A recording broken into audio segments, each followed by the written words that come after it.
பார்க்கிறார். அதுவும் யாரால்? எதிரிகளால் அல்ல, முஸ்லிம்களால் தவறுதலாக கொல்லப்படுவதை பார்க்கிறார். அதை பார்த்த மாத்திரத்தில் ஹுதைஃபா அவர்கள் சொன்ன வார்த்தை நாம் அனைவரும் நம்முடைய உள்ளத்தில் எப்போதும் பதிவு செய்ய வேண்டிய, ஹுதைஃபா அவர்களுடைய உயர்ந்த குணத்தை, பண்பை நமக்கு பறைசாற்றக்கூடிய ஒரு அம்சம். தந்தை கொல்லப்படுவதை பார்க்கிறார், எச்சரிக்கை செய்கிறார். அதை தாண்டி கொல்லப்படுவதை பார்த்த மாத்திரத்தில் சொன்னார், கஃபருல்லாஹு லக்கும், அல்லாஹ் உங்களை மன்னிக்கட்டும். யாரு? தந்தையை தவறுதலாக கொலை செய்த அந்த மக்களை பார்த்து சொல்கிறார், என்னுடைய தந்தை என்று சத்தமிட்டார், கொலை செய்து விட்டார்கள், கஃபருல்லாஹு லக்கும், அல்லாஹ் உங்களை மன்னிக்கட்டுமா. அடுத்த செகண்ட் யாராவது சொல்ல முடியுமா? இந்த அளவுக்கு தாராள குணம், தாராள மனப்பான்மை நம்ம யாருக்கும் இருக்கிறதா? கண்ணுக்கு முன்பாக தெரிந்தோ தெரியாமலோ தவறுதலாக நம்முடைய குடும்ப உறுப்பினர் ஒருவரை கொலை செய்து விட்டவரை பார்த்து அல்லாஹ் உங்களுக்கு மன்னிப்பை வழங்கட்டும் என்று நாம் சொல்லுவோமா? அஸ்ஸலாமு அலைக்கும் வரஹ்மத்துல்லாஹி வபரகாத்துஹு. அன்புக்குரிய சகோதரர்களே, உத்தம தோழர்களின் உன்னத வரலாறு என்கிற தலைப்பிலே தொடர்ச்சியாக நபித்தோழர்களின் வரலாற்று செய்தியினை நாம் அறிந்து வருகிறோம்.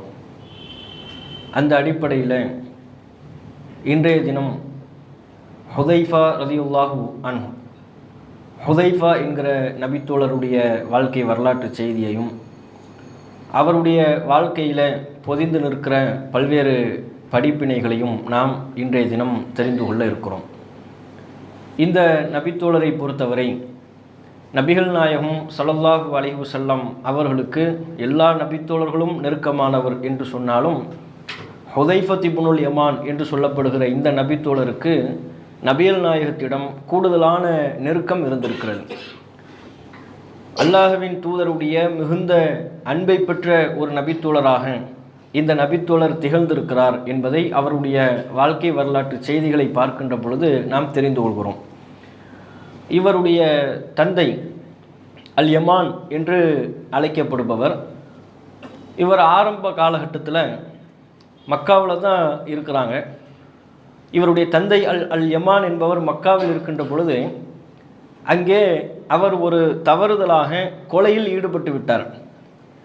அந்த கொலை குற்றத்திற்காக தாம் எங்கே தண்டிக்கப்பட்டு விடுவோமோ அல்லது நாம் யாரை கொலை செய்தோமோ அவருடைய குடும்பத்தார்கள் நம்மை பழிவாங்கி விடுவார்கள், நம்மை பதிலுக்கு கொன்று விடுவார்கள் என அன்றைய காலகட்டத்தில் சர்வ சாதாரணமாக மனிதர்களை கொலை செய்யக்கூடிய நிகழ்வுகள் எல்லாம் இருந்தது.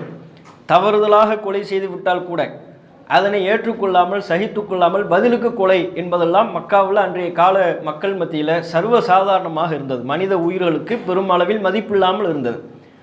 அப்போதைய காலகட்டத்தில் யமான் அவர்கள் தவறுதலாக ஒரு கொலை குற்றத்தில் ஈடுபட்டு விட்டதற்கு பிறகு எங்கே அந்த கொலை குற்றத்திற்காக தாம் கொல்லப்பட்டு விடுவோமோ என்று பயந்து மதீனாவுக்கு போயிட்டாங்க. மதீனாவுக்கு அவங்க ஹிஜ்ரத்துடைய நோக்கத்தில் போகலை. மதீனாவிற்கு அவர்கள் சென்றதனுடைய நோக்கம், மக்காவில் நம்ம இருந்தோம்னா நம்ம கதையை முடிச்சிடுவாங்க, நமக்கு இங்கே பாதுகாப்பு இல்லை, ஏன்னா நம்ம ஒரு தவறில் ஈடுபட்டு விட்டோம், இந்த தவறுக்கு நாம் தப்பிக்க வேண்டும் என்று சொன்னால் மதீனாவுக்கு போய்விட வேண்டியதுதான் என்று சொல்லி மதீனாவுக்கு போயிட்டாங்க. மதீனாவில் போய் அங்குள்ள சமூக மக்களோடு அழகிய முறையில் பழகி அவர்களோடு நல்லுறவை பேணி மதீனாவை பூர்வீகமாக கொண்ட ஒரு பெண்ணையும் யமான் அவர்கள் திருமணம் செய்து கொண்டு விட்டார்கள். அவங்க பேர் அர் ரபாப் என்று சொல்லப்படுகிறது. அர் ரபாப் பின்து காபி புனு அதி இபுனு காபி புனு அப்துல் அஷிகள், பனு அப்துல் அஷிகள் என்கிற அந்த குடும்பத்தாரை சார்ந்த அர் ரபாப் என்கிற ஒரு பெண்மணியை அல் யமான் அவர்கள் திருமணம் செய்து கொண்டு விட்டார்கள். இந்த ரபாப் என்கிற பெண்மணியை பொறுத்தவரையிலையும் ஹுதைஃபா அவர்களுடைய தாயார், இவங்க மதீனாவை பூர்வீகமாக கொண்டவர்கள். தகப்பனாரு மக்காவை பூர்வீகமாக கொண்டவர். மதீனாவுக்கு போயிட்டார், தஞ்சமடைந்து விட்டார். மதீனாவை பூர்வீகமாக கொண்ட ஒரு பெண்மணியை அவர் திருமணமும் செய்து கொண்டு விட்டார். அதற்கு பிறகு மதீனாவில் நபிகள் நாயகம் ஸல்லல்லாஹு அலைஹி வஸல்லம் அவங்க வருவதற்கு முன்பே, நபிகள் நாயகம் மதீனாவிற்கு வருவதற்கு முன்பே மதீனாவில் உள்ள மக்கள் நபிகள் நாயகத்தை பற்றி அறிந்து வைத்திருந்தார்கள், இஸ்லாத்தை பற்றி அறிந்து வைத்திருந்தார்கள். நபிகள் நாயகத்தின் வருகையை பெரிதும் எதிர்பார்த்து காத்திருந்தார்கள். எப்போ நபி நம்ம கிட்ட எல்லா சஹாபாக்களும் வர ஆரம்பிச்சிட்டாங்க.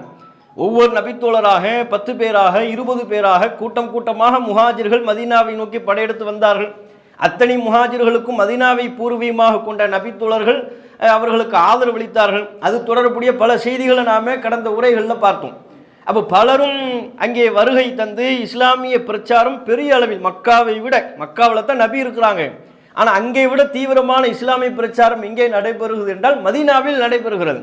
மக்காவில் நபிகள் நாயகத்திற்கு ஆரம்ப காலகட்டத்தில் வரவேற்பில்லை. மக்காவில் உள்ள இணை வைப்பாளர்கள் நபிகள் நாயகத்திற்கு தொல்லை தந்தார்கள். ஆனால் மதீனாவில் உள்ள மக்கள் நபிகள் நாயகத்தின் வருகை எதிர்பார்த்து காத்திருந்தார்கள். நபி எல்லாரும் வந்து விட்டார்கள், பல நபித்தோழர்கள் வந்து விட்டார்கள், நபி எப்போது நம்மிடத்தில் வருவார்கள் என்று ஒரு பெரும் ஏக்கம், பெரும் ஒரு தேடல் அவர்களுக்கு இருந்தது. அப்போ நபிகள் நாயகம் அவர்கள் மதீனாவிற்கு வந்ததற்கு பிறகு ஹுதைஃபா ரலியல்லாஹு அன்ஹு அவர்களுடைய தகப்பனார் அல் யமான் அவர்களும் ஹுதைஃபா அவர்களும் ஒன்றாக சேர்ந்து நபிகள் நாயகத்தை சந்தித்து இஸ்லாத்தில் வந்து விட்டார்கள் என்கிற செய்தியை, வரலாற்று பூர்வமான செய்தியாக நம்ம பார்க்கணும். அவங்க ஒட்டுமொத்த குடும்பமே இஸ்லாமிய குடும்பம்.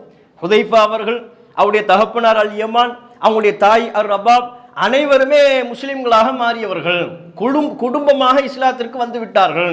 அவங்க எப்போ இஸ்லாத்துக்கு வந்தாங்க என்கிற அந்த ஆண்டு துல்லியமாக நமக்கு வரலாற்றில் குறிப்பிடப்படாவிட்டாலும் ரசூல்லா மதீனாவுக்கு வந்ததற்கு பிறகு நபிகள் நாயகத்தை சந்தித்து இஸ்லாத்தை ஏற்றுக்கொண்டு விட்டார்கள் அப்படிங்கிறத பார்க்கணும்.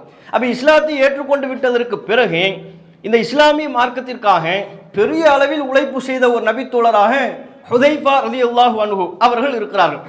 எந்த அளவிற்கு அவருடைய உழைப்பு, பெரும்பாலும் எல்லா யுத்தங்கள்லையுமே பங்கு கொண்ட ஒரு நபித்தோழர். பத்ர் யுத்தத்தை தவிர, பத்ரில் மட்டும்தான் அவர் கலந்து கொள்ளவில்லை. அதற்கு கூட அவர் காரணம் சொல்கிறார். பத்ரை தவிர ஏனைய எல்லா விதமான யுத்தங்களையும் பங்கெடுத்த ஒரு நபித்தோழராக ஹுதைஃபா என்கிற இந்த நபித்தோழர் இருக்கிறார். பத்ரில் ஏன் கலந்து கொள்ளவில்லை? அவர் கலந்து கொள்ளக்கூடாது என்கிற நோக்கமோ எண்ணமோ அவர்களுக்கு இருந்ததா? கிடையாது. நீங்கள் தெளிவாக முஸ்லீமில் பதிவு செய்யப்பட்ட செய்தியில் இருக்கிறது. முஸ்லீமில் 3661 அதில் ஹுதைஃபா ரலியல்லாஹு அன்ஹு அவர்கள் சொல்கிறார்கள், மா மனஅனி அன் அஷ்ஹத பத்ரன் இல்லா அன்னி ஹரஜ்து அன வ அபி ஹுசைலுன். பத்ரில் நான் கலந்து கொள்ளாமல் போனதற்கு என்ன காரணம் என்றால், அப்படி தான் ஆரம்பிக்கிறார். பத்ரில் கலந்து கொள்ளாமல் போனதற்கு என்ன காரணம்? நானும் என்னுடைய தந்தை ஹுசைலும், அல் யமான் என்று சொல்லப்படுகிற அவருடைய தந்தை யமான் தான், அவருக்கு ஹுசைல் என்றும் சொல்லுவாங்க. என்னுடைய தந்தை ஹுசைல் அவர்களும் நானும் மதீனாவை விட்டு வெளியேறி சென்றோம். எங்கே போகிறாங்க? பத்ரில் யுத்தத்தில் கலந்து கொள்வதற்காகத்தான் போகிறாங்க. பத்ர் என்கிற அந்த இடத்துல போய் நபிகள் நாயகத்தை சந்தித்து விட வேண்டும், நபிகள் நாயகத்தினுடைய அணியோடு சேர்ந்து விட வேண்டும் என்பதற்காக நானும் என்னுடைய தந்தை, அவங்க 2 பேருமே மார்க்கத்தில், தந்தை மகன் இருவருமே மார்க்கத்திற்காக, மார்க்க சிந்தனை உள்ளவர்கள், மறுமைக்காக வேண்டி உழைப்பு செய்யக்கூடியவர்கள், இந்த மார்க்கத்திற்காக வேண்டி பாடுபடக்கூடிய நற்சிந்தனை கொண்டவர்களாக தந்தை மகன் இருவரும் இருந்தாங்க. அவங்க 2 பேரும் நாங்கள் மதீனாவை விட்டு பத்ர் என்கிற இடத்தை நோக்கி சென்றோம். போகிற வழியில் ஃபஅஹதுனா குஃபாரு குரைஷ், குறைஷில் உள்ள இறை மறுப்பாளர்கள் எங்களை பிடித்து விட்டார்கள். இவங்க 2 பேர் தான் போகிறாங்க தனியாக. போகும்போது எங்களை பிடித்து விட்டார்கள். பிடித்து விட்டவர்கள் கேள்விக்கு அவங்க சொன்னாங்க, இன்னக்கும் துரீதூன முஹம்மதன், நீங்கள் முகம்மது சந்திக்க போறீங்க, பத்ரில் போய் எங்களுக்கு எதிராக யுத்தம் பண்ண போறீங்களா? குறைஷிகளுக்கு எதிராக யுத்தம் தொடுக்க முகம்மதோடு நீங்கள் அணி சேர போகிறீர்களா? இன்னக்கும் துரீதூன முஹம்மதன், நீங்கள் முகம்மதை சந்திப்பதற்காக செல்கிறீர்கள், அவர்களோடு சேர்ந்து கொள்வதற்காக வேண்டி நீங்கள் செல்கிறீர்கள் அப்படின்னு அவங்க சொன்னாங்க.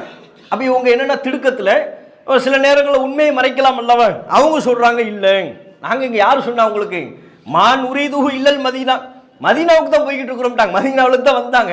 மதீனாவிலிருந்து வந்து நபிகள் நாயகத்தை சந்தித்து விட வேண்டும், ரசூலுல்லாஹ்விடத்தில் பத்ரில் போய் சேர்ந்து விட வேண்டும் என்று நினைத்து கொண்டிருந்தார்கள்.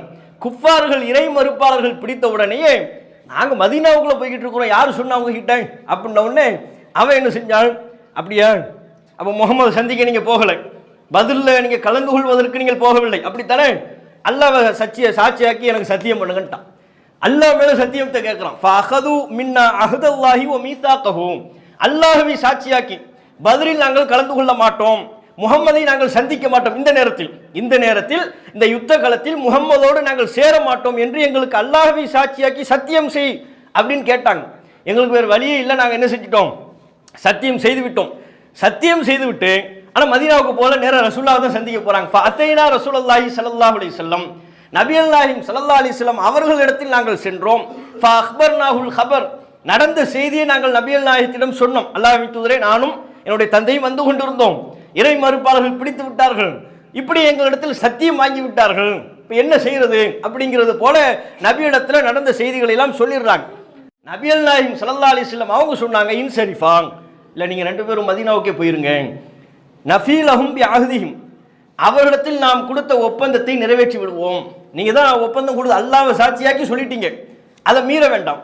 அதை மீறதுனால சில சிக்கல் வருவதாக நபிகள் நாயகம் நினைத்திருக்கலாம். அந்த கால சூழ்நிலையில் இறை மறுப்பாளர்கள்ட்ட அவர்கள் இருவரும் கொடுத்த ஒப்பந்தத்தை மீறுவதால் சில பாதிப்புகள் வரலாம், சில பிரச்சனைகள் வரலாம் என்று நபிகள் நாயகம் கருதி இருக்கலாம். அந்த கால சூழ்நிலைக்கு ஏற்பத்தான முடிவெடுக்க முடியும். அப்போ நபிகள் நாயகம் ஸல்லல்லாஹு அலைஹி வஸல்லம் அவங்க சொல்லிட்டாங்க, இல்லை நீங்கள் மதீனாவுக்கு போய் நீங்கள் இங்கே இருக்காதீங்க, அது டேஞ்சர், ஏதோ பெரிய பிரச்சனையாயிரும்னு ரசூலுல்லாஹ் நினச்சிருப்பாங்க. நீங்கள் போய்விடுங்கள், நஃபீலஹும் பிஅஹ்திஹிம், அவர்களுக்கு நீங்கள் கொடுத்த ஒப்பந்தத்தை நாம் நிறைவேற்றி விடுவோம். வ நஸ்தஈனுல்லாஹ அலைஹிம், அவர்களுக்கு எதிராக அல்லாஹ்விடத்தில் நம்ம பிரார்த்தனை. அல்லாஹ்வை சாட்சியாக்கி அவன் கேட்கிறான், இதுக்கு மட்டும் அல்லாஹ்வை கொண்டு வரானாவே, அல்லாஹ்வை சாட்சியாக்கி அவன் கேட்டான் அல்லவா. வ நஸ்தஈனுல்லாஹ அலைஹிம், அவர்களுக்கு எதிராக அல்லாஹ்விடத்தில் நாம் உதவி தேடுவோம், நீங்க கிளம்பிருங்க என்று நபிகள் நாயகம் ஸல்லல்லாஹு அலைஹி வஸல்லம் அவங்க சொல்லிவிட்டார்கள். ஆகையினால் நாங்கள் மீண்டும் மதீனாவிற்கே வந்து விட்டோம், இதனால் தான் நாங்கள் பத்ர் யுத்தத்தில் கலந்து கொள்ளவில்லை என்று ஹுதைஃபத்து இப்னுல் யமான் அவர்கள் சொல்கிறார்கள். இது முஸ்லிம்ல 3661வது செய்தியாக பதிவு செய்யப்பட்டிருக்கிறது. அப்ப பத்ர்ல மட்டும்தான் கலந்து கொள்ளவில்லை. பத்ர் என்கிற அந்த யுத்தம் தவிர்த்து உஹது யுத்தத்தில் கலந்து கொண்டிருக்கிறார்கள், ஹந்தக் என்று சொல்லப்படுகிற அஹ்ஸாப் போர்ல கலந்து கொண்டிருக்கிறார்கள். ஒவ்வொன்றுக்கும் அவர்கள் சொல்லக்கூடிய செய்திகளே நமக்கு ஆதாரமாக இருக்கிறது. சொல்ல போனா உஹது யுத்தத்தில் தந்தை மகன் இருவரும் தான். எப்படி பத்ரில் கலந்து அவங்க நீயத்து பத்ருக்கு போகணுங்கிறது தான். தந்தை மகன் இருவருமாக பத்ர் யுத்தத்திற்கு கலந்து கொள்ள சென்றார்களோ அது போலவே உஹது யுத்தத்திலையும் தந்தையும் மகனுமாக உஹது யுத்தத்தில் கலந்து கொண்டார்கள். உஹது யுத்தத்தில் கலந்து கொண்டது மட்டுமல்ல, அந்த யுத்த களத்தில் ஹுதைஃபா அவர்களுடைய தகப்பனார் தந்தை அல் யமான் அவர்கள் ஷஹீதாகி விட்டார்கள்.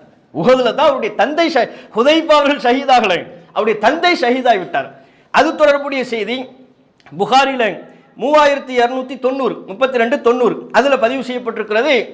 உஹது யுத்தத்தில் நடைபெற்ற சில நிகழ்வுகளை ஹுதைஃபா ரலியல்லாஹு அன்ஹு அவர்கள் விளக்குகிறார்கள். உஹதுல முஸ்லிம்கள் எல்லோரும் கலந்து கொண்டோம், ஆனா முஸ்லிம்களுக்கு மத்தியில் சில தகவல் தொடர்பு பிரச்சனை ஏற்பட்டு விட்டது, குழப்பம் ஏற்பட்டு விட்டது. முஸ்லிம்கள் தாக்கிக் கொள்ளக்கூடிய அளவிற்கு அங்கே ஷைத்தானுடைய செயல்பாடுகள் அரங்கேறி விட்டது. அந்த நேரத்தில் எல்லா முஸ்லிம்கள் மாறி மாறி திசை மாறி ஓடுறாங்க. சில முஸ்லிம்கள் புறமுதுகிட்டு ஓடுகிறார்கள், சில பேர் குழப்பத்தில் எதிரி என்று அறிந்து கொண்டு முஸ்லிம்களையே நம்ம அணியினரையே தாக்கி கொண்டிருக்கிறார்கள். பெரிய குழப்பம் உஹது யுத்தத்தில் நடைபெற்று விட்டது. அந்த நேரத்தில் முஸ்லிம்கள் குரூப்பு எல்லாம் சேர்ந்து இவருடைய தகப்பனார் அல் யமான் அவர்களை கொள்வதற்காக வேண்டி சென்று கொண்டிருக்கிறார்கள். அவரும் முஸ்லிம் அணிதான், அவரும் நபிகள் நாயகத்தின் அழைப்பை ஏற்று உஹது யுத்தத்தில் பங்கெடுத்தவர். தவறுதலாக முஸ்லிம்களில் ஒரு குரூப்பு யமான் அவர்களை கொள்வதற்காக வெட்டுவதற்காக சென்று கொண்டிருக்கிறார்கள். அந்த நேரத்தில் சற்று தொலைவில் இருந்து கொண்டு ஹுதைஃபா அவர்கள் சத்தமிடுகிறார்கள், ஐ இபாதல்லாஹ், அல்லாஹ்வின் அடியார்களே, அபி அபி, அவர் என்னுடைய தந்தை, அவர் என்னுடைய தந்தை என்று சொல்லுகிறார். யமான் அவர்களுடைய தந்தையை கொள்வதற்காக ஒரு கும்பல் நபித்தோழர்களில் உள்ள ஒரு சாரார் தான் அறியாமையினால தெரியாம அங்க ஏற்பட்டு விட்ட ஒரு குழப்பம். அந்த சபையில நாம் 1400 வருஷத்துக்கு முன்னால அந்த உஹது யுத்த களத்துல என்ன நடந்துச்சு நமக்கு தெரியுமா? எப்படிப்பட்ட குழப்பம் ஏற்பட்டது என்று நாம இங்கிருந்து கொண்டு கணிக்க முடியுமா? அது நாமெல்லாம் கணிக்க முடியாத அளவிற்கு உண்டான ஒரு குழப்பமான ஒரு சூழல். முஸ்லிம்களை யமான் அவர்களை கொள்வதற்கு சென்று கொண்டிருக்கிறார்கள். இவர் மகன் பார்க்கிறார், ஹுதைஃபா அவர்கள் பார்த்து கொண்டிருக்கிறார். பார்த்து கொண்டு சப்தம் இடுகிறார், ஐபாத் அல்லாஹ், அல்லாஹ்வின் அடியார்களே, அபி அபி, அவனுடைய தந்தை என்னுடைய தந்தை என்று சத்தம் இடுகிறார். இவருடைய சத்தத்தையும் மீறி இவர் எச்சரிக்கை செய்ததையும் தாண்டி அதை கவனத்தில் கொள்ளாமல் அவர்களை கொலை செய்து விட்டார்கள். கண்ணுக்கு முன்னால தகப்பனார் கொல்லப்படுவதை பார்க்கிறார். அதுவும் யாரால்? எதிரிகளால் அல்ல, முஸ்லிம்களால் தவறுதலாக கொல்லப்படுவதை பார்க்கிறார். அதை பார்த்த மாத்திரத்தில் ஹுதைஃபா அவர்கள் சொன்ன வார்த்தை நாம் அனைவரும் நம்முடைய உள்ளத்தில் எப்போதும் பதிவு செய்ய வேண்டிய, ஹுதைஃபா அவர்களுடைய உயர்ந்த குணத்தை பண்பை நமக்கு பறைசாற்றக்கூடிய ஒரு அம்சம். தந்தை கொல்லப்படுவதை பார்க்கிறார், எச்சரிக்கை செய்கிறார், அதை தாண்டி கொல்லப்படுவதை பார்த்த மாத்திரத்தில் சொன்னார், கஃபருல்லாஹு லக்கும், அல்லாஹ் உங்களுக்கு அருள் செய்யட்டும், அல்லாஹ் உங்களை மன்னிக்கட்டும். யாரு? தந்தையை தவறுதலாக கொலை செய்த அந்த மக்களை பார்த்து சொல்கிறார், என்னுடைய தந்தை என்று சத்தமிட்டார், கொலை செய்து விட்டார்கள். கஃபருல்லாஹு லக்கும், அல்லாஹ் உங்களை மன்னிக்கட்டுமா? அடுத்த செகண்ட் யாராவது சொல்ல முடியுமா? இந்த அளவுக்கு தாராள குணம், தாராள மனப்பான்மை நம்ம யாருக்கும் இருக்கிறதா? கண்ணுக்கு முன்பாக தெரிந்தோ தெரியாமலோ தவறுதலாக நம்முடைய குடும்ப உறுப்பினர் ஒருவரை கொலை செய்து விட்டவரை பார்த்து அல்லாஹ் உங்களுக்கு மன்னிப்பை வழங்கட்டும் என்று நாம் சொல்வோமா? ஹுதைஃபா ரலியல்லாஹு அன்ஹு அவர்கள் சொன்னார்கள். இதிலேயே ஹுதைஃபா அவர்களுடைய பண்பு என்ன, குணம் என்ன, எப்படிப்பட்ட ஒரு உயரிய குணத்தை அவர் கொண்டிருந்தார் என்பதை நாம் பார்க்க முடிகிறது. அதனால தான் ஏனைய தோழர்கள், இன்னும் ஹுதைஃபா அவர்களுடைய காலத்தில் வாழ்ந்த தாபீன்கள் சொல்கிறார்கள், ஃபமா ஸாலத் ஃபீ ஹுதைஃபத மின்ஹு பக்கியத்து கைரின் ஹத்தா லஹிக பில்லாஹ். இந்த ஒரு பண்பின் காரணத்தினாலேயே ஹுதைஃபா விஷயத்தில் ஒரு மிகப்பெரிய நன்மை நீடித்திருந்தது. அவர் மரணிக்கும் வரை, மௌத்தா போற வரையிலையும் ஹுதைஃபா அவர்களுடைய பற்றிய பேச்சு என்னன்னா, எப்படிப்பட்ட தங்கமான ஆளு, எப்பேற்பட்ட மனுஷன், தகப்பனார் கண்ணுக்கு முன்பாக கொல்லப்படுவதை பார்த்தும் அவர்களுக்காக வேண்டி பாவ மன்னிப்பு கேட்டவர். நமக்கு முடியுமா? நாம ரோட்டில் நடந்து போய் கொண்டிருக்கிறோம், தெரியாமல் நமக்கு பின்னால் ஒருத்தர் இடிச்சிடுவார், அல்லது பைக்கில் வாகனத்தில் சென்று கொண்டிருக்கும் பொழுது அவசரத்தில் நம்ம இடித்து விடுவார். அல்லாஹ் அவங்களை மன்னிக்கட்டுமாக நம்ம யாராவது சொல்லிக்கிட்டா இருக்கிறோம். அங்கேயே நடு ரோட்டில் ஸ்டாண்டை போடுவோம், போட்டு வேட்டியை மடித்து கட்டுவார். பேண்ட்டு தான் போட்டிருக்காருன்னா சட்டையை இப்படி என்ன செய்வார், கழட்டி இப்படி இழுத்துக்கிட்டு நீ இறங்கு அப்படிங்குவார். இறங்கி அங்கே ஒரு 1/4 மணி நேரம் முடிஞ்சு போச்சு, ஹலாக்கு. பின்னால் வந்தவனும் 1/4 மணி நேரம் நிற்க வேண்டியது தான். அதை தாண்டி போகக்கூடியவர்களும் பல்வேறு விதமான பாதிப்பை அடையக்கூடிய ஒரு நிலை ஏற்படும்.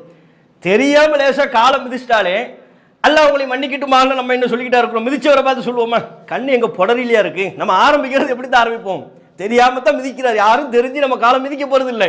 தெரியாம மிதிச்சாலும் நமக்கு டக்குன்னு வரக்கூடிய வார்த்தை என்ன, கண் என்ன புடரிலையா அங்கே வச்சிருக்கிறிய, கண் இல்லையா, பார்த்து வர வேண்டியது தானே. அங்கேயே ஆரம்பிச்சிடும்.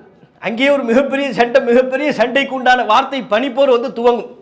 இப்படியான பண்பில் இருக்கக்கூடிய நாம எங்க தகப்பனார் கண்ணுக்கு முன்பாக கொல்லப்படுவதை பார்த்தோம். கொலை செய்த நபர்களுக்காக வேண்டி அல்லாஹ் உங்களுக்கு ஏன்னா அவங்க நோக்கத்தை புரிந்து கொண்டார். கொல்ல வேண்டும் என்பது அவங்களுடைய நோக்கம் அல்ல, தவறுதலாக கொலை செய்து விட்டார்கள். குழப்ப மிகுதியால் இது ஏற்பட்டு விட்டது. ஆகவே அல்லாஹ் உங்களுக்கு மன்னிப்பை வழங்கட்டும் என்று சொன்ன ஒரு நபித்தோழர் தான் ஹுதைஃபா இப்னுல் யமான் என்கிற இந்த நபித்தோழர். இதில் நாம தெரிந்து கொள்ள வேண்டியது, உஹது யுத்தத்தில் தந்தையும் மகனுமாக கலந்து கொண்டிருக்கிறார். பாருங்க, தந்தை மகன் பத்ருக்கு போறாங்க, போக முடியல, திரும்ப வந்துட்டாங்க. தந்தை மகன் உஹதுல போறாங்க, வரும்போது மகன் மட்டும் வருகிறார், தந்தை ஷஹீதாகி விடுகிறார். எப்படிப்பட்ட குடும்பம்! இன்றைக்கு தகப்பனும் மகனுமாக சேர்ந்து குடும்பமாக நாம ஒரு நன்மையான காரியங்களில் பங்கெடுக்கக்கூடிய ஒரு சூழல் இருக்கா? குடும்பமாக சேர்ந்து மார்க்க சபைகளில் பங்கெடுப்பது, குடும்பமாக சேர்ந்து வணக்க வழிபாடுகளில் ஈடுபடுவது, குடும்பமாக சேர்ந்து திருக்குர்ஆனை எடுத்து ஓதுவது, அதற்குண்டான விளக்கங்களை பற்றி விவாதிப்பது, அப்படியான ஒரு ஆரோக்கியமான ஒரு மார்க்க சூழல் இன்றைக்குள்ள முஸ்லிம்கள் மத்தியில் காணப்படுகிறதா? குடும்பமா போறாருன்னா எதுக்கு போவார்? சினிமாவுக்கு போவார். தந்தை மகனுமாக சேர்ந்து போறதுன்னா சினிமாவுக்கு போயிட வேண்டியதுதான். அம்மாவும் மகளுமாக சேர்ந்து பார்க்கறதுனா சீரியல் பார்க்க வேண்டியதுதான், நாடகத்தை பார்க்க வேண்டியதுதான். இப்படித்தானே இன்றைக்குள்ள சூழல் இருக்கிறது. அப்ப அவர்களுடைய மார்க்க பற்றி நாம இந்த சம்பவத்திலிருந்து தெரிந்து கொள்ள முடிகிறது. அது மட்டும் இல்லாம இப்ப நாம சொன்ன சம்பவம் புகாரில 32:90. இது அல்லாம சிரமமான கட்டத்தில் ஹுதைஃபா ரலியல்லாஹு அன்ஹு அவர்கள் நபிகள் நாயகம் ஸல்லல்லாஹு அலைஹி வஸல்லம் அவர்களோடு நின்றவர். எந்த அளவுக்குன்னு அதுக்கு ஒரு சம்பவம் சொல்றாரு பாருங்க. இது முஸ்லீம்ல 1788 1788வது செய்தியா பதிவு செய்யப்பட்டிருக்கிறது. பிற்காலத்தில் ஹுதைஃபா ரலியல்லாஹு அன்ஹு அவங்க இருக்கக்கூடிய ஒரு சபையில் ஒருத்தர் சொல்றாரு, ஃபகால ரஜுலுன், ஒருவர் சொல்கிறார். அவர் ஹுதைஃபாட்ட கேட்குறாங்க, நீங்கள் ரசூலுல்லாஹ்லாம் பார்த்து, அவங்களாம் தாபியீன்கள், பிற்காலத்தவர்கள். அப்போ சஹாபாக்களை பார்த்து நீங்கள்லாம் யார் ரசூலுல்லாஹ்வை பார்த்துருக்கிறீங்களா, ரசூலுல்லாஹ் பக்கத்தில் உட்கார்ந்துருக்கிறீங்களா, ரசூலுல்லாஹ் எப்படி இருப்பாங்கன்னு நபிகள் நாயகத்தை பற்றி சிலாஹித்து ரொம்ப வியப்படைஞ்சு கேட்டுக்கிட்டு இருக்கிறார். அப்படியான்னு சொல்லிட்டு இவர் திருப்பி சொல்றாரு, லவ் அத்ரக்து ரசூலுல்லாஹி, நான் மாத்திரம் நபிகள் நாயகம் காலத்தில் இருந்திருந்தால், நபிகள் நாயகத்தை அடைந்திருந்தால், காத்தல் துமஹு, நபிகள் நாயகத்தோடு அத்தனை யுத்தங்களையும் நான் பங்கெடுத்திருப்பேன் அப்படிங்கிறார். இன்னொரு அறிவிப்புல அகமதுல இடம்பெறக்கூடிய அறிவிப்பு, அகமதுல 23337 இதே சம்பவம் முஸ்லிம்ல 1788 சுருக்கமாக பதிவு செய்யப்படுகிறது. அகமதுல 23334 சற்று விரிவாக கூடுதலான தகவலோடு பதிவு செய்யப்படுகிறது. அகமதுடைய அறிவிப்புல அவர் சொன்னதாக வருகிறது. ஹுதைஃபாவட்ட அவர் சொல்றாரு, நீங்க ரசூலுல்லாஹ்வை பார்த்துருக்கிறீங்களா, ரசூலுல்லாஹ்வோட இருந்திருக்கிறீங்களா, நாங்களாம் நபிகள் நாயகம் காலத்தில் இருந்தோம்னா பல யுத்தங்களில் பங்கெடுத்திருப்பேன்னு சொல்லிட்டு கூடுதலாக சொல்றாரு, வல்லாஹி லவ் அத்ரக்னாஹு, நாங்கள் நபியை அடைந்திருந்தால், மா தரக்னாஹு யம்ஷி அலல் அர்ல், பூமியில் அவரை நாங்கள் நடமாட விட்டிருக்க மாட்டோம், வல ஜஅல்னாஹு அலா அனாகினா, அவரை எங்களுடைய கழுத்தில் நாங்கள் சுமப்போம், ரசூலுல்லாஹ் எங்கள் தோலை நாங்கள் சுமந்துக்கிட்டு போவோம், அவரை நடமாட விட்டுருக்க மாட்டோம். ரொம்ப நேச மிகுதியில் சொல்லிக்கிட்டு இருக்கிறார். அப்போ ஹுதைஃபா அவங்க ரொம்ப அமைதியாக சொன்னார், அப்படியாப்பா, ஓ நீங்கள் நபி காலத்தில் இருந்து அதையெல்லாம் செய்வீங்க, ஏன்னா காலத்தில் இல்லைன்னா எதனாலும் பேசலாம்.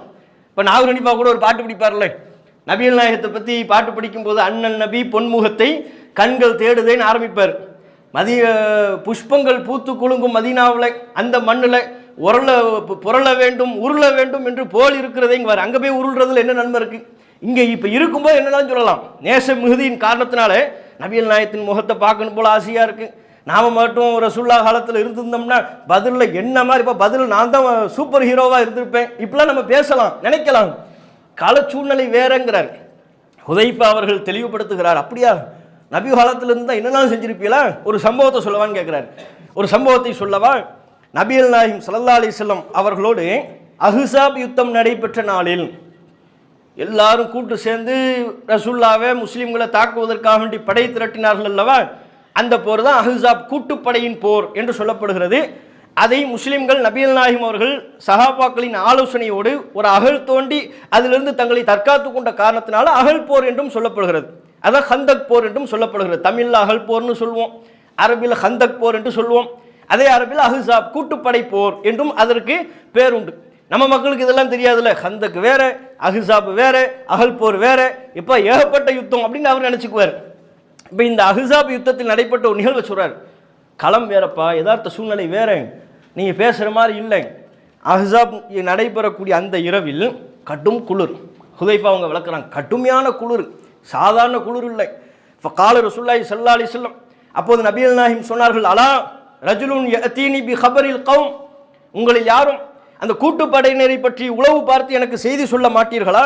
ஜஅலல்லாஹு மஇ யௌமல் கியாமா, யார் இந்த குளிரில் வெளியே சென்று அந்த கூட்டுப்படையை உளவு பார்த்து வந்து எனக்கு தகவல் சொல்கிறாரோ அவர் மறுமை நாளில் என்னோடு இருப்பார் அப்படின்னு ரசூல் ஸல்லல்லாஹு அலைஹி வஸல்லம் அவங்க சொன்னாங்க. சொன்ன பொழுது ஃபஸக்கத்னா, அங்கே அமர்ந்திருந்த நாங்கள் அனைவரும் அமைதியாக இருந்தோம். ஃபலம் யுஜிபுனா மின்ஹு அஹதுன், யாரும் பதில் சொல்லவில்லை. ஏன்? கடும் குளிர், நம்ம கற்பனை செய்கிற குளிர் அல்ல, கடுமையான குளிர், வெளியே போகவே இயலாது என்கிற அளவுக்கு ஒரு சிரமம். குளிரோடு சேர்ந்து கூட்டுப்படை எவன் எங்க நிற்பான்னு தெரியாது, வெளியே போனால் திரும்பி இங்கே வருவோமா என்பதற்கு உத்தரவாதம் இல்லை. அப்படிப்பட்ட அச்சம், எதிரிகள் குறித்த அச்சம் ஒரு புறம், குளிர் ஒரு புறம், இந்த எல்லாமும் சேர்ந்து கொண்டு பயங்கரமான ஒரு சூழ்நிலை அங்கே நிலவி கொண்டிருந்தது. அந்த நேரத்தில் நபிகள் நாயகம் கேட்குறாங்க, வெளியே யாரும் போய் பார்த்துட்டு வருவீங்களா, உங்களை யாரும் போறீங்களா? போனா அவர் மறுமையில் என்னோடு இருப்பார் அப்படின்னாங்க. யாருமே பதில் சொல்லல, இல்லை அமைதியாக இருக்கிறாங்க. எப்படி போறது அப்படின்னு ஒரு அச்சம், ஒரு தயக்கம், அமைதியாக இருக்கிறாங்க. திரும்ப நபிகள் நாயகம் கேட்குறாங்க, அலா ரஜுலுன் யஅதீனா பி ஹபரில் கௌம், அந்த கூட்டத்தாரை பற்றிய செய்தி என்னிடத்தில் பார்த்து தகவல் சொல்லக்கூடியவர் உண்டா? யாராவது போகலை அப்படிங்கிறாங்க. மறுபடியும் அமைதியாக 3 முறை நபிகள் நாயகம் கேட்டார்கள், அமைதியாக இருக்கிறாங்க, யாருமே எழுந்திருக்கல. யாராவதுன்னு கேட்கும்போது யாருமே எழுந்திருக்கல. உடனே நபிகள் நாயகம் ஸல்லல்லாஹு அலைஹி வஸல்லம் அவர்கள் கூட்டத்தை பார்த்து, கும் யா ஹுதைஃபா, ஹுதைஃபாவை எழுந்திரு அப்படின்ட்டாங்க. யாரு? நம்மால் இவரை, ஹுதைஃபத்து இப்னு யமான் ரலியல்லாஹு அன்ஹு அவர்கள் அந்த சபையில் இருக்கிறார்கள். அவரை நோக்கி நபிகள் நாயகம் ஸல்லல்லாஹு அலைஹி வஸல்லம் அவர்கள் சொல்லிவிட்டார்கள், கும் யா ஹுதைஃபா, ஹுதைஃபாவே எழுந்திருங்க, நீங்க போய் பார்த்துட்டு வாங்க அப்படின்ட்டாங்க. ரசூலுல்லாஹ்வுடைய உத்தரவு. ஃபஅத்தினா பி ஹபரில் கௌம், அந்த கூட்டத்தாரை பற்றிய செய்தியை எம்மிடத்தில் கொண்டு வாருங்கள் என்று அவர்கள் சொன்னார்கள். ஃபலம் அஜிது புத்தன் இது தஆனி பிஸ்மி, அல்லாஹ்வின் தூதர் என் பெயரை சொல்லி அழைத்த காரணத்தினால் நான் எழுந்திருப்பது அவசியமாகிவிட்டது. என் பேரை சொல்லி ரசூலுல்லாஹ் சொல்லிட்டாங்க. ஹுதைஃபா எழுந்திரு என்று சொன்னதற்கு பிறகு நான் எப்படி அமர்ந்திருப்பேன்? நான் எப்படி நபியின் அழைப்புக்கு பதிலளிக்காமல் இருக்க முடியும்? ஆகையினால் நான் எழுந்திருக்க வேண்டிய அவசியம் ஏற்பட்டு விட்டது. எழுந்து நான் அந்த கூட்டத்தாரை பற்றிய செய்தியை சொல்வதற்காக வேண்டி சென்றேன். பாருங்க, ரசூலுல்லாஹ்வுடைய உத்தரவை கேட்டு கட்டுப்பட்டு கடும் குளிர்ல வெளியே போறாரு. அல்லாஹ் அங்கே ஒரு அற்புதத்தை நிகழ்த்தி காட்டுறான். ஹுதைஃபா அவர்கள் சொல்கிறார்கள், நபிகள் நாயகத்தின் உத்தரவு கட்டுப்பட்டு நான் வெளியே சென்றேன். வெளியே சென்றால் எனக்கு எந்த குளிருமே தெரியல. குளிர் தெரியவில்லை என்பதை மாத்திரமல்ல, நான் நடந்து செல்கின்ற பொழுது லேசான சூட்டை நான் உணர்ந்தேன்.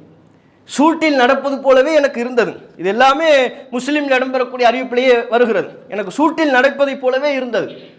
ஹத்தா அத்தைத்தும், அவரிடத்தில் நான் வந்து விட்டேன். அபூ சுஃபியான் தலைமையில் தான் பெரிய ஆலோசனை நடந்து கொண்டிருக்கிறது. அந்த நேரத்தில் அபூ சுஃபியான் அவர்கள் எதிரியாக இருக்கிறார். ஹத்தா அத்தைத்தும், அவரிடத்தில் நான் வந்து விட்டேன். ஃபரைது அபா சுஃபியான், அபூ சுஃபியானை பார்க்கிறேன். அவர் நெருப்பு மூட்டி குளிருக்காக வேண்டி தான் உடம்பை காட்டிக்கிட்டு இருக்கிறார். எல்லாம் குளிரில் நடுங்கிட்டு இருக்கிறாங்க. நெருப்பு மூட்டி அந்த சூட்டை போக்கிக் கொள்ளக்கூடிய வேலையில் ஈடுபட்டு கொண்டிருந்தார்கள். ஆனால் எனக்கான குளிர் தெரியலை. நான் நடந்து செல்லும் பொழுது சூட்டைத்தான் நான் உணர்ந்தேன். அப்போ என்ன செய்கிறாரு? கூட்டத்தில் போய் உட்காந்துட்டார். நீங்கள் அந்த காலத்தை யோசித்து பார்க்கணும். கடுமையான வெறுப்பில் இருந்த முஸ்லிம்களை கருவறுக்க வேண்டும் என்று நினைத்து கொண்டிருந்த அந்த கட்டத்தில் எதிரிகளுடைய சபையில், இறை மறுப்பாளர்களின் சபையில் போய் உட்கார்ந்து செய்தி கேட்டு ரசூலுல்லாஹ்விடத்தில் திரும்ப வர்றதுன்னா சாதாரண விஷயமா? இன்னைக்கு அது சாத்தியமா? இன்னைக்கு இந்தியாவில் உள்ள இராணுவ படை வீரர் ஒருவருக்கு தகவல் சொல்லப்படுது, நீங்கள் போங்க, போய் பாகிஸ்தானில் போய் உளவு பார்த்துட்டு வாங்க அப்படின்னு தகவல் சொல்லப்படுது. சாத்தியமா?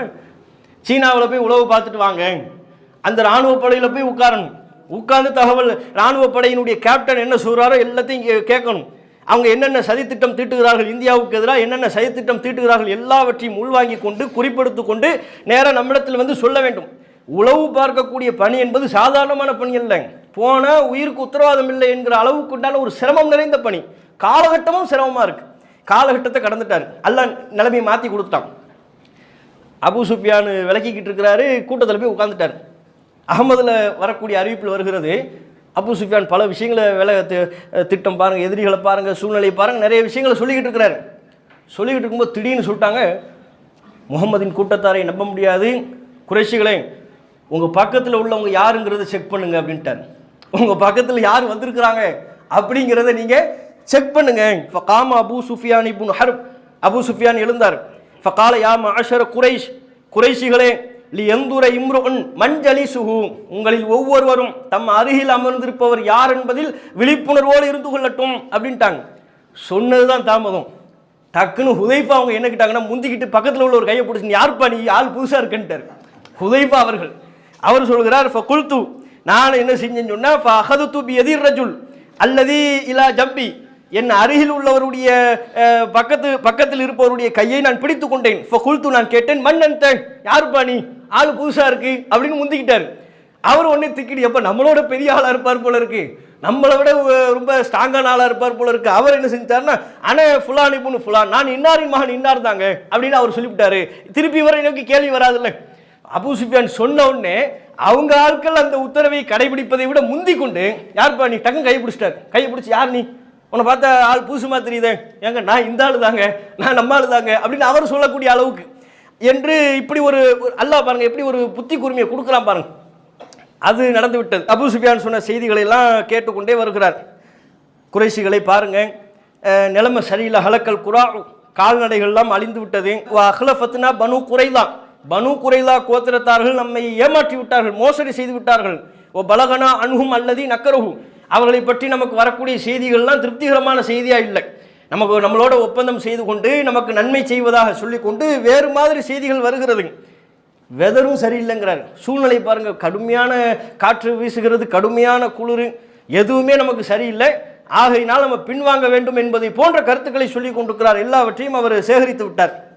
திரும்ப அங்கிருந்து வர அந்த சபையிலிருந்து நபிகள் நாயகம் ஸல்லல்லாஹு அலைஹி வஸல்லம் அவர்களை சந்திப்பதற்காக வேண்டி வர்றாங்க.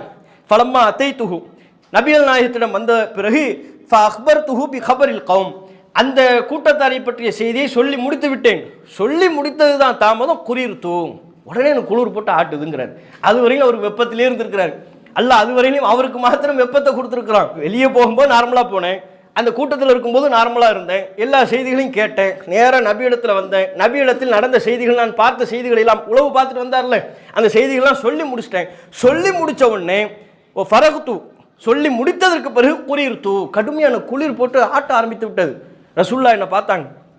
அல்பசனி ரசூலுல்லாஹி ஸல்லல்லாஹு அலைஹி வஸல்லம், அல்லாஹ்வின் தூதர் தன்னுடைய மேல் இருக்கக்கூடிய ஒரு மேலாடை எடுத்து என் மீது போர்த்தி விட்டார்கள். அந்த ஆடையில் தான் நபிகள் நாயகம் ஸல்லல்லாஹு அலைஹி வஸல்லம் அவர்கள் தொழுதார்கள். ரசூல்லா எந்த மேலாடையை போட்டுக்கொண்டு தொழுதார்களோ அந்த ஆடையை எனக்கு போட்டு விட்டாங்க. அதுக்கப்புறம் நான் தூங்க போனேன், சுபு வரையிலையும் நல்ல தூக்கம். அவர் சொல்ற ஃபலம்மா அஸ்பஹுத்து, சுபு வரும்போது ரசூல்லா தான் எழுப்பி விட்டாங்க. கும் யா நௌமான், தூங்கி கொண்டு போறேன், நல்ல தூக்கமான்னு கேட்குறாங்க. கும் யா நௌமான், தூங்கி கொண்டு போறேன், எழுந்திருங்கள் என்று நபிகள் நாயகம் ஸல்லல்லாஹு அலைஹி வஸல்லம் அவங்க சொன்னாங்க என்று இந்த சம்பவத்தினை நமக்கு சொல்லித் தருகிறார்கள். ஹுதைஃபா அவங்க சொல்றாங்க. இதிலிருந்து என்ன நமக்கு ஒரு பாடத்தை சொல்லித் தருகிறார்கள் என்றால், கடந்த காலத்தில் உள்ளவற்றை பற்றி நம்ம பிற்காலத்தில் உள்ளவர்கள், நான் அந்த காலத்தில் இருந்திருந்தால் அப்படி செய்திருப்பேன், இந்த காலத்தில் இருந்திருந்தால் இப்படி செய்திருப்பேங்கிறதுலாம் விஷயம் இல்லைப்பா. அந்த களம் வேறாக இருக்கும். நபிகள் நாயகம் உளவு பார்க்க வேண்டும் என்று சொன்ன போதிலும் கூட யாரும் எழுந்திருக்கவில்லையே, அப்படிப்பட்ட சிரமம் இருந்தது. உளவு பார்ப்பவர் மறுமை நாளில் என்னோடு இருப்பார் என்று நபி சொன்னதற்கு பிறகும் யாரும் கிளம்பவில்லை. அந்த அளவிற்கு நெருக்கடி இருந்தது, அந்த அளவிற்கு அச்சம் இருந்தது, அந்த அளவிற்கு சூழல் சிரமமானதாக இருந்தது. நீங்கள் நினைப்பதை போன்று அல்ல என்று பிற்காலத்தவர்களுக்கு ஹுதைஃபா அவர்கள் அறிவுரை சொன்னார்கள் என்கிற ஒரு செய்தியும் நாம் இதில் பார்த்து தெரிந்து கொள்கிறோம். அஹ்ஸாப் யுத்தத்தில் பங்கெடுத்தார்கள் என்கிற செய்தியும் நம்ம தெரிஞ்சுக்கிறோம். பதிலில் தான் கலந்து கொள்ளவில்லை, கலந்து கொள்ள போனார், கலந்து கொள்ளக்கூடிய சூழல் இல்லை. ஆனால் உஹதில் கலந்து கொண்டார்கள். உஹதில் அவருடைய தந்தை ஷஹீதாக்கப்பட்டார். அஹ்ஸாப் யுத்தத்திலும் நபிகள் நாயகம் ஸல்லல்லாஹு அலைஹி வஸல்லம் அவர்களுக்கு பக்கபலமாக இருந்தார்கள். கடும் குளிரை பொருட்படுத்தாமல் வெளியேறி சென்று எதிரி படையினரோடு அமர்ந்து கொண்டு பல்வேறு செய்திகளை சேகரித்து உளவு பார்த்து அதை நபிகள் நாயகம் ஸல்லல்லாஹு அலைஹி வஸல்லம் அவரிடத்தில் வந்து சொன்னார்கள் என்கிற அளவுக்கு ஹுதைஃபா அவருடைய செயல்பாடுகளை நாம் தெரிஞ்சுக்கிறோம். அடுத்து ஹுதைஃபா அவர்களிடத்தில் காணப்படக்கூடிய ஒரு விசேஷமான குணம் என்னவென்று சொன்னால், நபிகள் நாயகத்திடம் அதிகமாக கேள்வி வைப்பாங்க. கேள்வி ஞானம் அவரிடத்தில் இருக்கு. பல விஷயங்களை பற்றி கேள்வி வைப்பாங்க. மிக குறிப்பாக கெட்ட விஷயங்களை பற்றி அதிகமாக கேள்வி கேட்பாராம். கெட்ட விஷயம்னா என்ன, தவறான விஷயங்கள் எது? தொழுகையின் சட்டங்களை பற்றி அவர் கேட்க மாட்டார், நோன்பின் சட்டங்களை பற்றி கேட்க மாட்டார். அதை கேட்கறதுக்கு நிறைய பேர் இருக்கிறாங்கல்ல, தொழுகையின் சட்டம் என்ன, நோன்பின் சட்டம் என்ன, அது என்ன இது என்னன்னு சட்டங்களை பற்றி கேள்வி கேட்பதற்கு நிறைய நபர்கள் இருக்கிறாங்க. இவர் கேட்பது எல்லாமே தீமைகள் குறித்து, அந்த தீமையில் யாரும் விழுந்து விடக்கூடாது, குறிப்பாக தாம் விழுந்து விடக்கூடாது என்பதை கவனத்தில் கொண்டு அதிகமாக நபியிடத்தில் நான் தீமைகள் குறித்தே கேள்வி எழுப்பி வந்தேன் என்று அவர் சொல்கிறார். புகாரில 7084 7084வது இலக்கத்தில் பதிவான செய்தி. கானன்னாசு யஸ்அலூன ரசூலல்லாஹி அனில் கைர், மக்கள் எல்லாம் நபியிடத்தில் நன்மையை பற்றி கேட்டுக்கொண்டிருக்கும் பொழுது வ குன்து அஸ்அலுஹு அனிஷ் ஷர்ரி, நான் தீமை குறித்து நபிகள் நாயகத்திடம் அதிகமாக கேட்பேன்.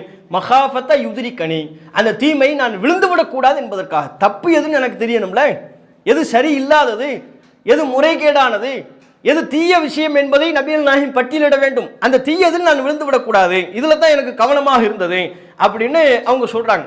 அப்ப அது குறித்து தான் கேட்ட ஒரு கேள்வியையும் நமக்கு ஹுதைபா அவர்கள் விளக்குகிறார்கள். நான் ஒரு முறை நபிகள் நாயகத்திடம் கேட்டேன், அல்லாஹ்வின் தூதரே, இன்னா குன்னா ஃபி ஜாஹிலியத்தின் வ ஷர்ரின், நாங்களாம் அறியாமை காலத்தில் பட்டும் மோசமான ஒரு சூழலில் இருந்தோம். ஃபஜாஅனல்லாஹு பிஹாதல் கைர், அல்லாஹ் இந்த நன்மை, இஸ்லாம் என்கிற இந்த நன்மையை நமக்கு தந்திருக்கிறான், இந்த நேர்வழியை தந்திருக்கிறான். ஃபஹல் பஅத ஹாதல் கைரி மின் ஷர்ரி, இந்த நன்மைக்கு பிறகு தீமை உண்டான்? மொதல் அறியாமை காலத்தில் தீயதில் இருந்தோம், இஸ்லாம்ங்கிற இந்த நேர்வழி அல்லாஹ் தந்துட்டான், இதுக்கப்புறம் எதுவும் தீயது உண்டா அப்படின்னு கேட்குறாங்க. கேட்கும்போது நபிகள் நாயகம் சொன்னாங்களா, குல்து ஆம் கால நாம், ரசூலுல்லாஹ் சொல்றாங்க, ஆமாம் இந்த நன்மைக்கு பிறகும் தீயது உண்டு. திருப்பி கேள்வி கேட்கிறார், வஹல் பஅத தாலிக ஷர்ரி மின் கைரின், அந்த தீயதற்கு பிறகு நன்மை எதுவும் உண்டா? அதற்கு நபிகள் நாயகம் பதிலளிக்கிறாங்க, ஆமாம் அந்த தீயதற்கு பிறகும் நன்மை இருக்கும். ஒ ஃபீஹி தஹனுன், ஆனால் அந்த நன்மையில் ஒரு கலங்கலான நிலை இருக்கும், புகை சூழ்ந்த ஒரு கலங்கலான நிலை இருக்கும் அப்படிங்கிறாங்க. விடலை. ஹுதைபா திருப்பி கேட்குறாங்க, உமா தஹனுஹு, அது என்ன கலங்கலான நிலை? கலங்கலான நிலை என்றால் என்ன அப்படின்னு கேட்குறாங்க.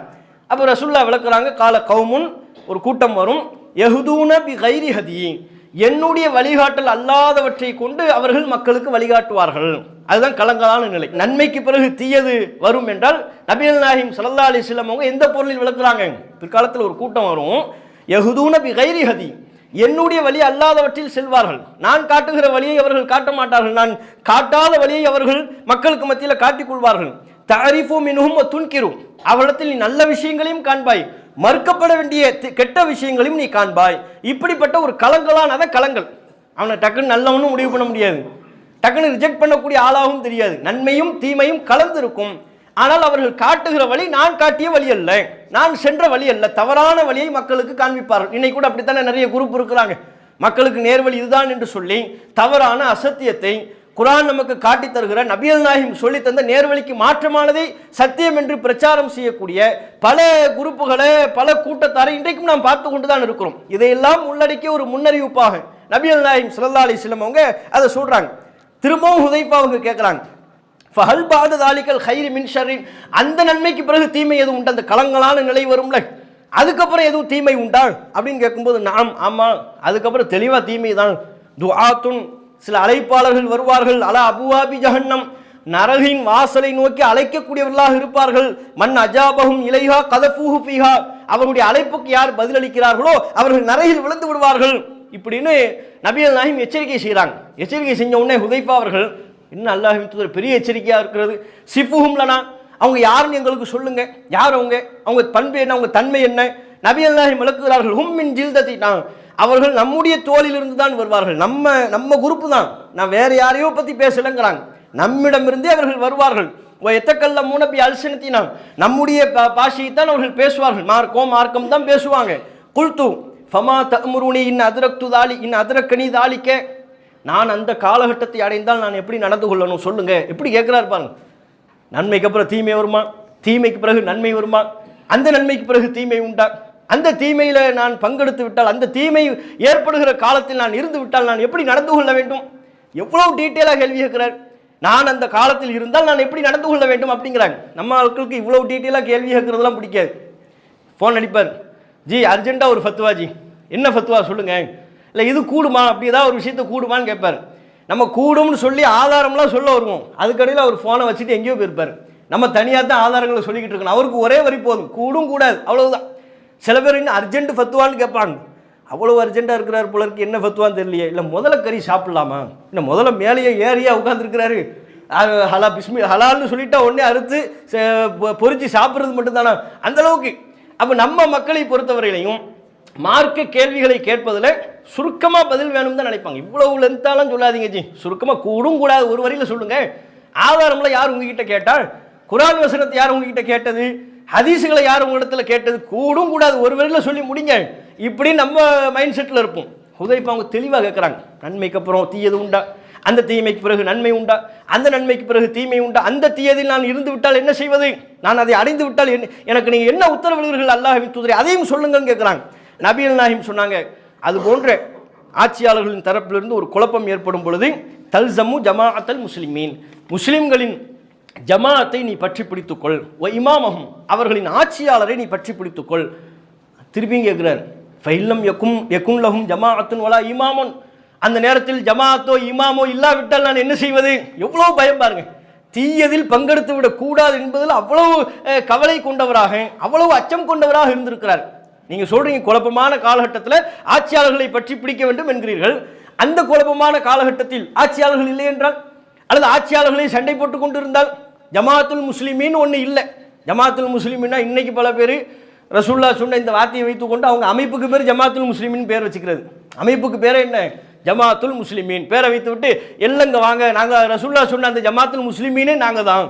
அதுக்கு ஒரு இமாம, பள்ளிவாசல் ஒரு இமாம போட்டு ரசூல்லா சொன்னாங்களா ஜமாஅத்துல் முஸ்லிமீன், அது இந்த ஜமாத்து, ரசூல்லா சொன்னாங்களும் ஒரு இமாமு, அந்த இமாமு, எங்க ரெண்டு பேரையும் நீங்கள் பற்றி பிடித்துக் கொள்ளுங்கள்னு சொல்லக்கூடிய குரூப்பும் இருக்கிறாங்க. இது அதை பற்றி குறிப்பதில்லை, ஒட்டுமொத்த முஸ்லீம்களையும் ஆட்சி செய்யக்கூடிய ஆட்சியாளர்களை பற்றி, அந்த இமாமை பற்றி, அவர்களினுடைய அதிகாரத்தை பற்றி, கூட்டமைப்பை பற்றி பேசக்கூடிய ஒரு செய்தி. அப்போ ஹுதைஃபா கேட்குறாங்க, நீங்கள் சொல்கிற அந்த குழப்பம் நிலவக்கூடிய நேரத்தில் நான் இருந்து விட்டால் என்ன செய்யணும்னு கேட்டுவிட்டு ஜமாத்துல் முஸ்லிமினை பற்றி பிடிங்கன்னு சொல்லியாச்சா, இல்லைனா நான் என்ன செய்யறது, அதையும் எனக்கு சொல்லுங்க.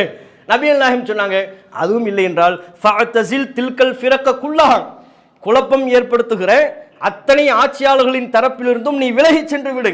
உலவ் அன் தஅல்லபி அஸ்லி ஷஜரத்தின், ஒரு மரத்தின் அடியில் இருக்கக்கூடிய வேரை நீ பற்றி பிடித்து கொண்டாலும் சரி, ஹத்தா யுத்ரிகல் மௌத் வ அன்த அலா தாலிக், அந்த நிலையிலேயே உனக்கு மரணம் வந்து அப்படியே நீ மௌத்தா போனாலும் சரி, இந்த கூட்டத்தாட்டத்தில் போய் நீ சேர்ந்துடாத. கலகம் செய்யக்கூடிய ஆட்சியாளர்களுக்கு எதிராக கலகம் செய்யக்கூடிய கூட்டத்தாட்டத்தில் நீ சேர்ந்து விடாதே என்று நபிகள் நாயகம் ஸல்லல்லாஹு அலைஹி வஸல்லம் அவங்களுக்கு அறிவுரை சொன்னாங்க என்கிற செய்தியை புகாரியில் 7084 இலக்கத்தில் பதிவு செய்யப்பட்ட செய்தியில் பார்க்கணும். இதை நாம் தெரிந்து கொள்ள வேண்டியது, இது ஆட்சியாளர்கள் சம்பந்தமாக, அது தொடர்பாக விளக்கம் சொன்னால் நிறைய சொல்லணும். ஆட்சியாளர்கள் சம்பந்தப்பட்ட ஒரு செய்தி, அது தனி. ஹுதைஃபா அவர்களுடைய விழிப்புணர்வை பாருங்கள்.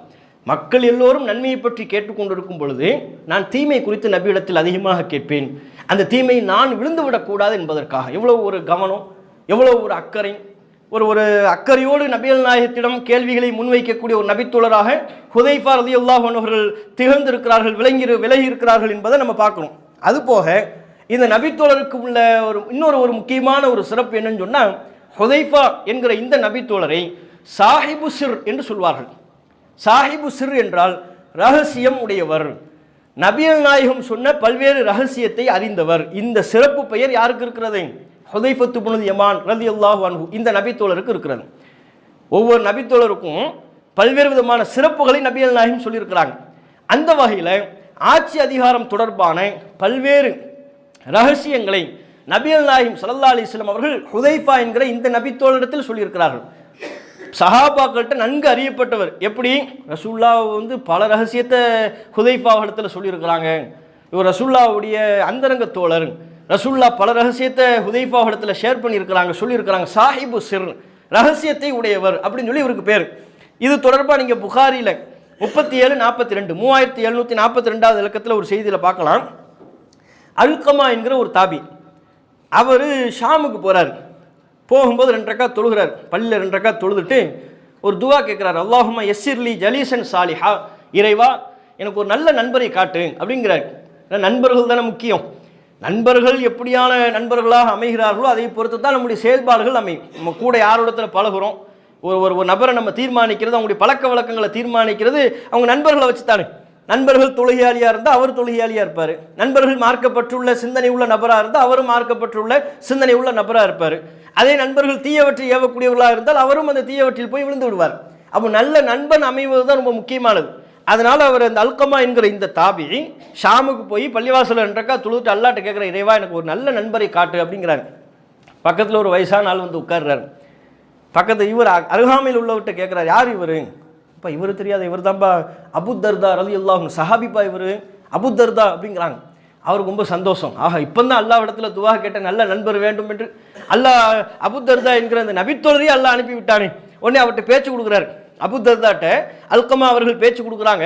அபூதர்தா அவர்களை, இப்போ தான் நான் அல்லாஹ் இடத்துல நான் துவா செய்து கொண்டிருந்தேன். இன்னி தாவத்துல்லாஹ், அல்லாஹ் இடத்துல நான் பிரார்த்தனை செய்து எனக்கு ஒரு நல்ல நண்பர் வேண்டும் என்று. பாருங்க, அல்லாஹ் உங்களே அனுப்பி வச்சிட்டான் அப்படிங்கிறாரு. இப்படி சொன்ன உடனே நம்மளா இருந்தால், ஆமாம் துவா கபூலாயிருச்சுல்ல, பாது இதுலேருந்து விளங்க, சிறப்பை விளங்க, என் மகிமை என்னங்கிறது நீ விளங்க, இது நீ விளங்குறது மட்டும் இல்லாமல் ஊருக்கு போய் கூட ஊரில் உள்ள எல்லாருக்கும் சொல்லுன்னு நம்ம சொல்லுவோம். அவர் சொல்கிறாரு, அவர் அதை பற்றிலாம் தலையில் ஏற்றி கொள்ளவே இல்லை. அபூதர்தா ரலியல்லாஹு அன்ஹு அவர்கள் சொல்கிறார், மிம்மன் அன்தன், நீங்கள் எங்கேருந்து வர்றீங்க? நான் வந்து கூஃபாவிலேருந்து வர்றேன். மின் அஹ்லில் கூஃபா, கூஃபாவிலேருந்து வரீங்களா? அவளைச இந்தக்கும் இப்னு உம்மி அப்தின், உங்களிடத்தில் உம்மு அப்தினுடைய மகன் அப்படின்னா அப்துல்லா இப்னு மசூத், இப்னு மசூத் உங்களிடத்தில் இல்லையா? அவங்கள கூஃபாவில் இருக்கிறாங்க. உங்களிடத்தில் இப்னு மசூத் இல்லையா? அவர் எப்படிப்பட்ட நபர்? சாஹிபுன் நஅலைன், ரசூலுல்லாஹ்வுடைய செருப்புகளை சுமந்தவர். ஒல் விசாத், நபிகள் நாயகத்தின் விரிப்புகளை சுமந்தவர். ஒல் மித்துஹரா, நபிகள் நாயகத்தின் ஒலு செய்யக்கூடிய பாத்திரத்தை சுமந்தவர். ரசூலுல்லாஹ்வுக்கு நிறைய பணிவிடைகள் செய்த நபர் இப்னு மசூத் அவங்க. அப்போ ரசூலுல்லாஹ்வுக்கு ஹிதுமத், இந்த பணிவிடை செய்யக்கூடிய நேரத்தில் ரசூலுல்லாஹ்வுடைய தலையணை, ரசூலுல்லாஹ் சம்பந்தப்பட்ட பொருட்களை எல்லாம் தூக்கிட்டு வருவாங்க, சுமந்துக்கிட்டு வருவாங்க. அதனால் அவங்களுக்கு பேர் என்ன? சாஹிபுன் நஅலைன். ரசூலுல்லாஹ் சம்பந்தப்பட்ட செருப்பு, ரசூலுல்லாஹ்வுடைய ஒலு செய்யக்கூடிய பாத்திரம், இதையெல்லாம் சுமந்தவர். அவர் உங்களிடத்தில் இல்லையா அப்படின்னு சொல்லிட்டு அடுத்து திருப்பி கேட்கிறார், அவலைஸ ஃபீக்கும் சாஹிபு சிர்ரின் நபி, நபியின் ரகசியத்தை அறிந்த நபிகள் நாயகம் ஸல்லல்லாஹு அலைஹி வஸல்லம் அவர்களால் பல ரகசிய செய்திகள் சொல்லப்பட்ட தோழர் உங்களிடத்தில் இல்லையா? ஹுதைஃபா இல்லையான்னு கேட்குறாங்க. உங்களிடத்தில் ரசூலுல்லாஹ்வுடைய ரகசியத்தை பற்றி அறிந்த ஹுதைஃபா இல்லையா? அவங்கெல்லாம் இருக்கிறாங்க. அப்போ பல்வேறு சிறப்புக்குரிய நபித்தோழர்கள் அங்கே இருக்கிறார்களே என்று அபூதர்தா ரலியல்லாஹு அன்ஹு அவர்கள் சொல்லக்கூடிய ஒரு செய்தியை புகாரில் நம்ம பார்க்குறோம். இதை நாம் குறிப்பிடுவதற்கு காரணம், நபித்தோழர்களுக்கு மத்தியிலேயே ஹுதைஃபா அவர்கள் நன்கு அறியப்பட்டவராக இருந்தார். ரசூலுல்லாஹ் இவரிடத்தில் பல்வேறு ரகசிய செய்திகளை சொல்லியிருக்கிறாங்க, குறிப்பாக ஆட்சி அதிகாரம் சம்பந்தமாக. அதுலேயும் ரொம்ப குறிப்பாக முனாஃபிகீன்கள் சம்பந்தமாக யார் யாரெல்லாம் நயவஞ்சகர்கள் என்ற பல்வேறு செய்திகள், நயவஞ்சகர்கள் குறித்த பல செய்திகள் ஹுதைஃபா அவர்களுக்கு தெரியும். நபிகள் நாயகம் ஸல்லல்லாஹு அலைஹி வஸல்லம் அவர்களால் சொல்லிக் கொடுக்கப்பட்டது, நபிகள் நாயகம் ஸல்லல்லாஹு அலைஹி வஸல்லம் அவர்களுக்கு அறிவித்து கொடுக்கப்பட்டது. ரசூலுல்லாஹ் அல்லாஹ்வின் புறத்திலிருந்து அறிவித்து பெற்ற அந்த செய்திகளை ஹுதைஃபா அவர்கள்ட்ட ரகசியமாக சொல்லி வச்சிருக்கிறாங்க. இவங்கெல்லாம் முனாஃபிகீன்கள், இவங்கெல்லாம் நயவஞ்சர்கள், நம்மளோட முஸ்லீம்ங்கிற மாதிரி வேஷம் போட்டுட்டு இருக்கிறாங்க, சஹாபாக்களோடு சேர்ந்து கொண்டு முஸ்லீம் என்பதை போன்று வேடம் போட்டு கொண்டிருக்கிறார்கள், ஆனால் இவங்க நயவஞ்சர்கள் அப்படின்னு சொல்கிறாங்க. எந்த அளவுக்குன்னா, பைஹக்கியில் பதிவு செய்யப்பட்டிருக்கிற செய்தி, தபூக்கிலிருந்து திரும்பி வரும்பொழுது, தபூக் என்கிற அந்த பகுதியிலிருந்து, யுத்தம் நடைபெற்றதளவு அந்த பகுதியிலிருந்து திரும்பி வரும்பொழுது நபிகள் நாயகம் ஸல்லல்லாஹு அலைஹி வஸல்லம் அவங்க ஒரு பொது அறிவிப்பு கொடுத்துட்டாங்க. ரசூலுல்லாஹ்வுடைய அறிவிப்பாளர் பொது அறிவிப்பு கொடுத்துட்டாங்க, மற்றவங்கெல்லாம் தனி வழியாக போங்க, அந்த வழியாக எடுத்துக்கொள்ளுங்கள். நபிகள் நாயகம் இந்த வழியில் போவாங்க, ரசூலுல்லாஹ் இன்னும் குறிப்பிட்ட சில நபித்தோழர்கள் இந்த வழியில் செல்வார்கள் அப்படின்னு அந்த சந்தர்ப்ப சூழ்நிலையை பொறுத்து ரசூலுல்லாஹ் ஒரு தனிப்பாதையை தேர்வு செய்து பயணிக்கிறார்கள். அது குறித்து சஹாபாக்களுக்கு அறிவிப்பு செய்யப்படுகிறது. அந்த நேரத்தில் குன்து ஆஹிதன் பி ஹிதாமி நாக்கத்தி ரசூலில்லாஹ், ரசூலுல்லாஹ்வுடைய ஒட்டகத்தின் கடிவாளத்தை நான் பிடித்து கொண்டிருந்தேன், அதை நான் ஓட்டி செலுத்தி கொண்டிருந்தேன். அம்மாரும் யசூக்குஹும், அம்மாரும் அந்த ஒட்டகத்தை இழுத்து சென்று கொண்டிருந்தார். அக்கபா என்கிற இடத்திற்கு நாங்கள் வருகின்ற பொழுது ரசூலுல்லாஹ் அங்கே போயிட்டு இருக்கிறாங்க. ரசூலுல்லாஹ் போய் கொண்டிருக்கும் போது அம்மார் அவர்களும் அங்கே இருக்கிறார்கள், ஹுதைஃபா அவர்களும் அங்கே இருக்கிறார்கள். ஹுதைஃபா அவர்கள் ரசூலுல்லாஹ்வுடைய ஒட்டகத்தின் கடிவாளத்தை பிடித்து இழுத்து சென்று கொண்டிருக்கிறார். இப்படி போயிட்டு இருக்கும்போது திடீர்னு ஒரு 12 பேர் வந்தாங்க. யார் சொல்கிறா இதை? ஹுதைஃபா அவங்க சொல்கிறாங்க, ஒரு 12 பேர். ஃபைதன் அன பி இஸ்னை அஷ்ர ராக்கிபன் கதித்தரது ஃபீஹா, திடீரென்று பாதையில் குறுக்கிட்டு விட்டார்கள். ரசூலுல்லாஹ்வை தாக்குறதுக்கு வந்திருக்கிறாங்க. நபிகள் நாயகம் ஸல்லல்லாஹு அலைஹி வஸல்லம் அவர்கள் இந்த வழியில் செல்கிறார்கள் என்பதை உணர்ந்து கொண்டு, இந்த வழியில் பயணிக்கிறார்கள் என்பதை தெரிந்து கொண்டு தாக்குவதற்காக, ரகசிய தாக்குதல் நடத்துவதற்காக வேண்டி ஒரு 12 பேர் அந்த பாதையில் வந்துட்டாங்க. அனைவரும் முகத்தை மூடிக்கொண்டு, இன்றைக்குள்ள காலத்தில் ரவுடிகள், இந்த தனியார் கூலிப்படைகள் முகத்தை மூடிக்கிட்டு கொலை செய்யறதுக்கு வர்றாங்கல்ல, இப்போ உள்ள கூலிப்படையில் எங்கே முகத்தை மூடிட்டு வர்றான்? சிசிடிவி கேமரா இருக்குன்னு தெரிஞ்ச முகத்தை காட்டிட்டு தானே வர்றான். அப்போ சிசிடிவி கேமராலாம் இல்லை, இருந்தாலும் யாரும் பார்த்து விடக்கூடாது என்பதற்காக வேண்டி முகத்தை மறைத்து கொண்டு வருகிறார்கள். முகத்தை மறைச்சிக்கிட்டு வந்தாங்க. ஃபன் தபஹ ரசூல்லா விழிப்படைந்து விட்டார்கள். டக்குன்னு ரசூல்லா உஷாராயிட்டாங்க. உடனே சரஹபியும் அல்லாஹ்வின் தூதர் சப்தம் விட்டார்கள். என்ன அப்படிங்கிற மாதிரி ஒரு சத்தம் கொடுக்குறாங்க. வல்லும் முதுபிரின், அவர்கள் பின்னால் ஒரு பெரிய படை இருக்கிறது என்பதாக நினைத்து கொண்டு அவங்க புறமுதுகி காட்டு ஓடி விட்டார்கள். அப்போ ஹுதைஃபா அவங்க சொல்றாங்க, என்னிடத்தில் நபி அல்லாஹ் கேட்டாங்க, ஹல் அரஃப் துமுல் கௌம், கூட்டத்தை நீங்க பார்த்தீங்களா, யார் யாருன்னு முகத்தை பார்த்தீங்களா அப்படின்னு கேட்குறாங்க. நபி அல்லாஹிடம் ஹுதைஃபா அவர்கள் பதில் அளிக்கிறார்கள், இல்லை நான் பார்க்கல, காணும் முத்தலசிமீன், எல்லாருமே முகத்தை மூடிக்கொண்டிருந்தார்கள். அப்புறம் ரசூலுல்லாஹ் சொன்னாங்க, ஹா உலா இல் முனாஃபிகூன், இவங்க தான் முனாஃபிகீன்கள். வந்தாங்கல்ல, நம்மை தாக்குவதற்காக வேண்டி வந்தவர்கள், இவர்கள் தான் முனாஃபிகீன்கள், நயவஞ்சர்கள். எதற்காக வேண்டி வந்தாங்கன்னு உங்களுக்கு தெரியுமா என்று கேள்வி எழுப்புகிறார்கள். தெரியாது அல்லாஹ்வின் தூதரே. நபி அல்லாஹிம் சொல்றாங்க, அராது அய்யஸ்ஹமு ரசூலுல்லாஹி, அல்லாஹ்வின் தூதரை, ரசூல் தன்னை சொல்றாங்க, அல்லாஹ்வின் தூதராகிய என்னை இந்த அக்கபாவில் வைத்து என் கதையை முடிப்பதற்கு வந்திருக்கிறார்கள். கொலை தாக்குதல், ரசூல்லாவை கொலை பண்ணணுங்கிற நோக்கத்தில் திட்டத்தில் வந்திருக்கிறார்கள். அல்லாஹ் அறிவித்து கொடுத்துட்டா, ரசூல்லா விழிப்படைந்து விட்டார்கள். உடனே அவர்கள் தெரித்து ஓடிவிட்டார்கள். அப்ப இந்த சம்பவம் அங்கே நடைபெறுகிறது. அப்ப அந்த இடத்தில் நபி அல்லாஹிம் ஸல்லல்லாஹு அலைஹி வஸல்லம் அவங்க சொல்றாங்க, இவர்கள் அனைவர்களுக்கும், இந்த நயவஞ்சர்கள் அனைவர்களுக்கும் நரக நெருப்பு காத்து கொண்டிருக்கிறது என்று நபி அல்லாஹிம் அவர்கள் சொல்லக்கூடிய செய்தி பைஹகியில 20023 இந்த இலக்கத்தில் பதிவு செய்யப்பட்டிருக்கிறது. இந்த சம்பவத்தில் பங்கெடுத்த காரணத்தினாலும் இன்னும் ஒரு சில கூடுதல் சிறப்புகளின் காரணத்தினாலும் முனாஃபிகின்களை பற்றிய செய்தி நபிகள் நாயகம் ஸல்லல்லாஹு அலைஹி வஸல்லம் அவர்களால் ஹுதைஃபா அவர்களுக்கு எடுத்து சொல்லப்பட்டிருக்கிறது. முனாஃபிகின்கள் சம்பந்தமாகவே பல செய்திகளை சொல்றாங்க. அது குறித்த கூடுதல் விவரங்களையும் இன்னும் ஹுதைஃபா அவர்கள் தொடர்புடைய ஏனைய செய்திகளும் இன்ஷா அல்லாஹ் நாளைய தினம் நாம் அறிந்து கொள்வோம். வாஹிரு தாவனா அல்ஹம்துலில்லாஹி ரப்பில் ஆலமீன். அல்லாஹு அக்பர். அல்லாஹ்